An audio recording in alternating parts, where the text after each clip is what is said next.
Bông của chi tông ở đây cứ cái bắp pan chỗ này no ứng rừng nó cứ ghé đã mà cứ lang phun ai lang ở hụi mà tao mình đã bày lang cứ miền tặng tụi bạn miền chó chẳng hạn nó có miền mà chọc tịt tịt khăn này có miền nào khăn này lời dùng mà đo bày cao càng hào yếu sầm khăn tê sếp cứ sắm tay nào khăn này ở cái nào khăn này miền pia xa sầm khăn môi tay nào khăn này bây giờ đã lên complex Hello អ្នកគ្នា and welcome to SK Wonderland ហើយឥឡូវហ្នឹងគឺយើងកំពុងតែនៅលើតែភ្លើងឥឡូវហ្នឹងគឺទិសដៅយើងគឺត្រូវទៅកែពុទ្ធសាសអីយ៉ាងហ្នឹងថា plan ចង់ទៅមើលរបៀបផ្កាកង្កោបតើដឹងថាទៅដល់ហ្នឹងមានផ្កាកង្កោបអីស្អាតដូចតែគេនិយាយមិនអត់ទេអូអ្នកគ្នាចេញមកតាំងម៉ោង7ហើយឡើងម៉ោង10បាត់ហើយអញ្ចឹង I guess 1ម៉ោងអីទេពុទ្ធសាសជិះពីពេញទៅកែប្រហែលជា4ម៉ោងអីទៅដល់ហើយយ៉ាងហ្នឹងគឺផ្លៃទីពុទ្ធសាសអីយើងមកជិះភ្លើងបែបរៀង first class អ្នកគ្នាសំខាន់ក៏អីគេស្រួលអង្គុយហើយគេមានកន្លែងចុចអ្នកគ្នាអានេះបតងសម្រាប់ចុចផ្អែកទៅខាងក្រោយអីចឹងណាហើយគេមានកន្លែងចុចសម្រាប់បើកភ្លើងនៅខាងនេះទៀតសំខាន់ភ្លើងគេមានសេរីបានជាទីអ្នកគ្នាខាងនោះយើងយប់ឡើងធ្វើតារាយប់ឡើងអីចឹងទៅហើយខាងមុខនេះគេមានដាក់ជាឈ្នន់សម្រាប់ឲ្យយើងជន់អីចឹងទៅខាងនោះយើងចុកជើងអីចឹងណាយើងស្រួលត្រេតខ្លួនដែរផ្នែកខាងនេះវិញគេមានដាក់ជាលក្ខណៈដូចថ្នាលសម្រាប់ឲ្យយើងញ៉ាំអីខាងឆ្វេងដៃយើងនេះគេសម្រាប់ឲ្យយើងដាក់ទឹកឬក៏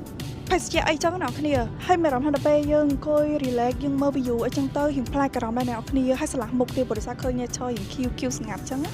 Yeah.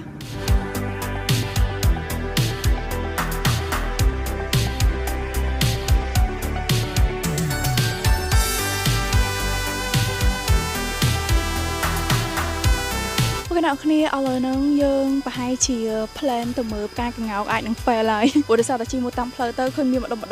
កន្លែងមួយអ្នកគ្នាវាអត់មានស្អាតចឹងណាហើយឥឡូវហ្នឹងគឺយើងមករបៀបជាលក្ខណៈកាហ្វេនៅលើភ្នំវិញអ្នកគ្នាមក chill ញ៉ាំកាហ្វេញ៉ាំអីមើល view បែបមាត់សមុទ្រ and មើលឃើញភ្នំមើលឃើញអីចឹងវិញ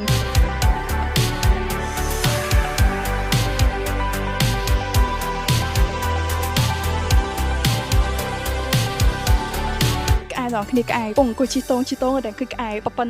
ចូលដៃវាទៅបាត់ហើយ No ពងឡើងទៅក្រូចហ្មងហ្នឹង cute You see that លាមានអាគាត់ទៅក្រូចនេះវាអស់កំប៉ុកខ្មៅនេះSee that មកដល់លើភ្នំលើកទី1អ្នកនរគ្នាបើតែឃើញពុទ្ធហេតុច្រើនណាស់អ្នកនរគ្នាឥឡូវយើងមកអង្គុយរង chill មួយ drink របស់យើងសំខាន់ឥឡូវរងនោះគឺគេដាក់មកគឺឡើងខ្លួនឯងឡើងអួចហ្មងតើមានអ្នក3ឡើងតែ actually អត់អីទេយើងពុះពី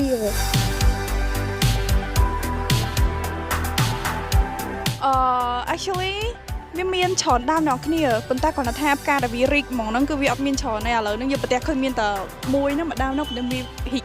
បែកមេឃអីចឹងបើអាចនឹងប្រហែលជាខ្ទង់ដើមខែ6អីចឹងទៅប្រហែលវាអាចនឹងរីកបានច្រើនអីចឹងណាអញ្ចឹងពេលហ្នឹងអាចនឹងថតរូបស្អាតអញ្ចឹងយើងមកលើកនេះរៀង fail តិចទៅ So yeah it's fine